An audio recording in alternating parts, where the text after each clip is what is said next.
नमस्कार दोस्तों, NDC EDU के ऑनलाइन एजुकेशन में आपका स्वागत है। कल तक अपन ने संविधान सभा के निर्माण के बारे में बात कर ली थी। संविधान सभा का गठन अपन ने पढ़ लिया था। आज अपन बात करेंगे संविधान निर्माण की प्रक्रिया।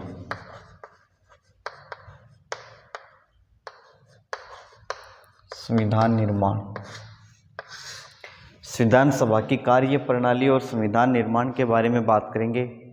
इससे पहले जो कल एक दो चीज़ें जो अपने छोड़ दी थी वो मैं आपको बता देता हूँ कि संविधान सभा में जो सदस्यों का चुनाव किया गया था, अपन ने पढ़ा था कि 296 सीटों पे जो चुनाव हुआ था, उस चुनाव में प्रत्येक सदस्य को 10 लाख लोगों पे चुना गया था। कितने लोगों पे चुना गया था?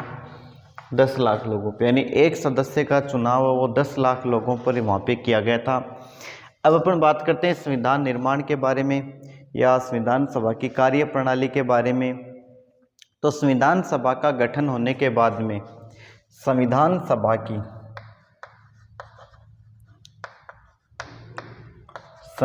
सभा की कुल 165 बैठक और 12 अधिवेशन हुए थे। 165 बैठक और 12 अधिवेशन होने के बाद में संविधान का जो निर्माण है वो पूरा हुआ था। अब कई जगह आपको बैठक है वो 165 की जगह 166 भी मिल जाएंगी, तो इसमें कोई बड़ा इश्यू नहीं है। दोनों आपको याद रखने हैं, दोनों एक साथ ऑप्शन में कभी नहीं आते, 165 और 66 दोनों। अपन बात करते हैं संविधान सभा की प्रथम बैठक की। संविधान सभा की प्रथम बैठक, संविधान सभा की प्रथम बैठक जो हुई थी वो हुई थी 9 दिसंबर 1946। प्रथम बैठक हुई थी 9 दिसंबर 1946। 9 दिसंबर 1946 को संविधान सभा की जो प्रथम बैठक हुई, उस प्रथम बैठक में डॉक्टर सच्चिदानंद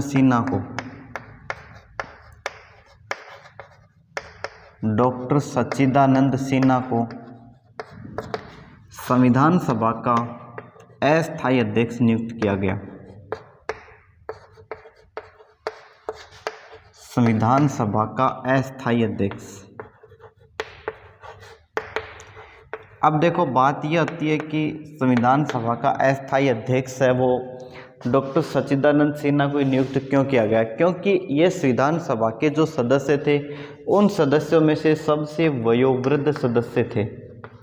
सबसे वयोवृद्ध, वयोवृद्ध का मतलब सबसे बुजुर्ग सदस्य जो थे वो यही थे, इसलिए इनको संविधान सभा का अस्थायी अध्यक्ष वो नियुक्त किया गया। फिर अपन बात करते हैं संविधान सभा की दूसरी बैठक। तो संविधान सभा की दूसरी बैठक हुई थी 11 दिसंबर 1946 को। दूसरी बैठक में देखो क्या हुआ था, डॉक्टर राजेंद्र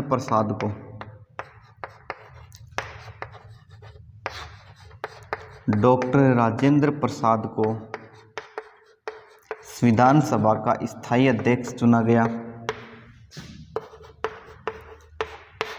संविधान सभा का स्थायी अध्यक्ष चुना गया।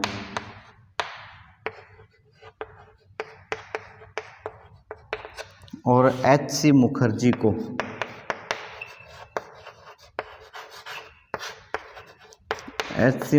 को उपाध्यक्ष चुना गया। तो आपको दोनों याद रखने हैं कि संविधान सभा के स्थायी अध्यक्ष कौन थे? डॉक्टर राजेंद्र प्रसाद।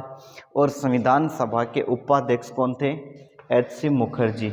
इनका चुनाव हुआ था संविधान सभा की दूसरी बैठक में, और संविधान सभा की दूसरी बैठक हुई थी 11 दिसंबर 1946 को।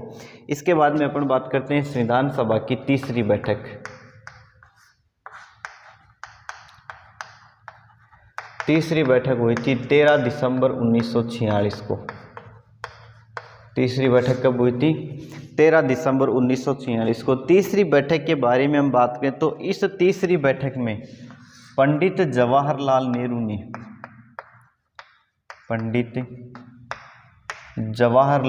ने संविधान सभा के सामने उद्देश्य प्रस्ताव रखा था। कौन सा प्रस्ताव रखा? उद्देश्य प्रस्ताव, जिसे संविधान सभा द्वारा 22 जनवरी 1947 को पारित किया गया। बहुत इम्पोर्टेंट डेट है, 22 जनवरी 1947 को पारित किया गया। तो संविधान सभा के सामने उद्देश्य प्रस्ताव प्रस्तुत कब किया गया था? तीसरी बैठक में 13 दिसंबर 1946 को। और संविधान सभा ने उद्देश्य प्रस्ताव को पास कब किया, पारित कब किया? 22 जनवरी 1947 को। यही उद्देश्य प्रस्ताव है आगे चलकर के भारतीय संविधान की प्रस्तावना बनती है। यही उद्देश्य प्रस्ताव हो आगे चलकर संविधान की क्या बनती है? प्रस्तावना बनती है। इसके बाद में संविधान सभा की आती है स्वीकृति बैठक। संविधान सभा की स्वीकृति बैठक। तो संविधान सभा की स्वीकृति बैठक हुई थी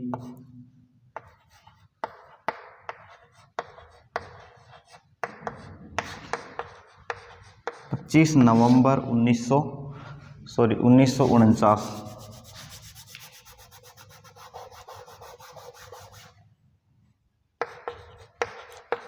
24 नवंबर 1949। इस दिन क्या हुआ था? भारत का संविधान है वो बनकर के तैयार हो चुका था। 24 नवंबर 1949 के दिन संविधान बनकर के तैयार हो जाता है और इस दिन होती है स्वीकृति बैठक। इस दिन क्या हुआ था? संविधान सभा के सदस्यों ने भारतीय संविधान को स्वीकार कर लिया था और संविधान सभा के जितने भी सदस्य थे उन्होंने संविधान को आत्मार्पित किया, अंगीकृत किया और स्वीकृत किया और इसी दिन संविधान बनकर के तैयार हो चुका था। फिर आती है संविधान सभा की अंतिम बैठक। संविधान सभा की अंतिम बैठक होती है 24 जनवरी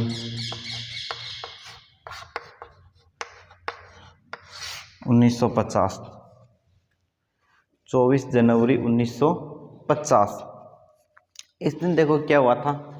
24 जनवरी 1950 को संविधान सभा के सदस्य हैं वो अंतिम बार मिलते हैं और अंतिम बार मिलने के बाद में 26 जनवरी 1950 को भारत का संविधान लागू हो जाता है और जो संविधान सभा थी उसे अंतरकालीन संसद या अस्थायी संसद में परिवर्तित कर दिया जाता है। तो आपसे पूछ लिया जाए कि संविधान सभा के जो सदस्य हैं वो अंतिम बार कब मिले थे? तो संविधान सभा के सदस्य अंतिम बार मिले थे 24 जनवरी 1950 को। इसके बाद में यहाँ से अपन बात करते हैं कि संविधान निर्माण में कुल समय कितना लगा। संविधान निर्माण में कुल समय जो लगा था वो समय आपको मैं बता देता हूँ, वो लगा था 2 वर्ष 11 माह और 18 दिन। 2 वर्ष 11 माह 18 दिन का समय यहाँ पे लगा। इसके अलावा बात करें कि कुल लागत जो आई थी संविधान के निर्माण में, कुल लागत आई थी लगभग 64 लाख रुपए। कितनी लागत आई थी?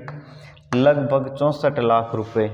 और अगर एग्जैक्ट अगर हम बात करें तो 63,96,729 रुपये की कंप्लीट लागत संविधान के निर्माण में आई थी। और भारत का जो संविधान है वो 66 देशों से लिया गया है।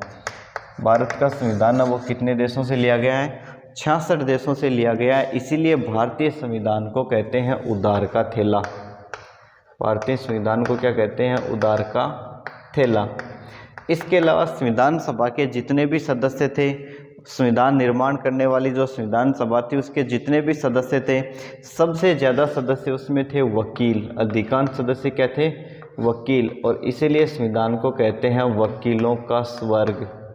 संविधान को क्या कहते हैं? वकीलों का स्वर्ग। तो वकीलों का स्वर्ग भारतीय संविधान को कहा जाता है। उधार का थैला भारतीय संविधान को कहा जाता है। और आपको पता होगा भारत का संविधान है वो विश्व का सबसे बड़ा लिखित संविधान है। विश्व का सबसे बड़ा लिखित संविधान भी कौन से देश का है? भारत का है, जिसमें कुल मिलाकर के 395 अनुच्छेद, 12 अनुसूची और 22 भाग हैं। 395 अनुच्छेद, 12 अनुसूची और 22 भाग हैं वर्तमान में। जबकि मूल संविधान की अगर हम बात करें, मूल संविधान के बारे में अब बात करें तो मूल संविधान में 395 अनुच्छेद, 8 अनुसूची और 22 भाग थे। अब देखो कई किताबों में मिलता है कि संविधान में 26 भाग हैं। कितने भाग हैं? 26। तो वो भाग तो 22 हैं, लेकिन उनको उपभागों में विभाजित कर दिया। भाग तो 22 हैं, लेकिन उनको उपभागों में विभाजित कर दिया। जैसे कि मैं आपको बताऊं कि संविधान में जैसे भाग है, जैसे मान लीजिए भाग 4 है, भाग 4 जिसमें दिए गए हैं डीपीएसपी, नीति निर्देशक तत्व। अब इसी में जोड़ दिया भाग 4 क, जिसमें मूल कर्तव्य दिए गए हैं। तो ये भाग है तो 4 एक ही, ये भाग 4 क जो बनाया गया है, इस भाग 4 का ये उप विभाजन है। तो अगर गणना के हिसाब से अगर हम देखें, गिनती के हिसाब से अगर देखें तो 26 हो जाते हैं, लेकिन मूल भाग जो देखें वो 22 हैं। इसी प्रकार अनुच्छेद हैं वो भी वर्तमान में लगभग 480 से ज़्यादा बताते हैं। तो वो गणना के आधार पर तो इतने हो जाते हैं, क्योंकि अनुच्छेदों में भी उप अनुच्छेद हैं। और अनुसूचियां जरूर मूल संविधान में 8 थी, और उसके बाद में संविधान संशोधन करके समय समय पर इनको 4 अनुसूचियां और जोड़ी गई। तो इस प्रकार से अनुसूची हैं वर्तमान में 12, अनुच्छेद है 395 और भाग हैं 22। तो देखो अपन ने पढ़ा था कि संविधान सभा की जो स्वीकृति बैठक है, तो वो गलती से वो 24 नवंबर लिखा गया था। संविधान सभा की अंतिम बैठक हुई थी 26 नवंबर 1949।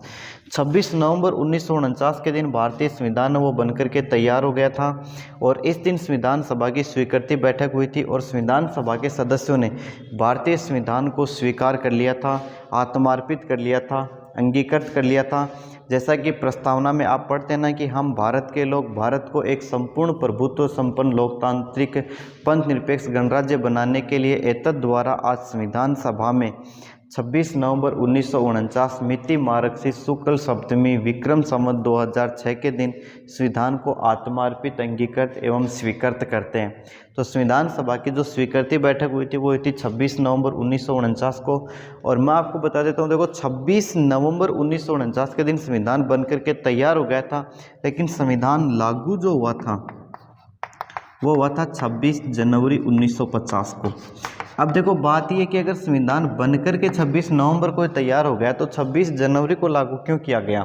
तो इसके पीछे कारण था, क्योंकि आपको मैं बता देता हूँ कि 26 जनवरी 1930 के दिन भारत में आज़ादी से पहले पहला स्वतंत्रता दिवस मनाया गया था। क्योंकि 1929 में जो कांग्रेस का लाहौर अधिवेशन हुआ था, उसमें पंडित जवाहरलाल नेहरू ने इस बात की घोषणा की थी कि 26 जनवरी 1930 को हम संपूर्ण भारत में एक साथ है भारत में प्रथम स्वाधीनता या प्रथम स्वतंत्रता दिवस मनाएंगे। और 26 जनवरी 1930 को प्रथम स्वतंत्रता दिवस मनाया गया तिरंगा झंडा फहरा करके। उसी 26 जनवरी की तारीख को यादगार बनाने के लिए भारत का संविधान है वो 26 जनवरी 1950 को लागू किया गया। और 26 नवंबर जो है, 26 नवंबर के दिन वर्तमान में मनाया जाता है विधि दिवस। 26 नवंबर के दिन क्या मनाया जाता है? विधि दिवस या संविधान दिवस। विधि दिवस या संविधान दिवस, तो वो कब मनाया जाता है? 26 नवंबर के दिन मनाया जाता है। 2015 से इसे शुरू किया गया है, आप इस चीज़ को ध्यान में रखें। तो ये अपने संविधान निर्माण की प्रक्रिया थी। आपने वीडियो को देखा, वीडियो को देखो, ज़्यादा से ज़्यादा लाइक करो, कमेंट करो, शेयर करो, और अपना NDC EDU का जो YouTube चैनल है, चैनल को सब्सक्राइब करो और नोटिफिकेशन बटन ज़रूर दबा देना, ताकि जो भी नया वीडियो आए सबसे पहले आपको नोटिफिकेशन मिले। और वीडियो में अगर कोई भी क्वेश्चन आपको समझ में नहीं आ रहा है तो आप कमेंट करके हमें ज़रूर बताएं, तो हम आपकी जो समस्या है उसका सॉल्यूशन जल्दी से जल्दी करेंगे। धन्यवाद। आगे की बात करेंगे अपन आगे के वीडियो में।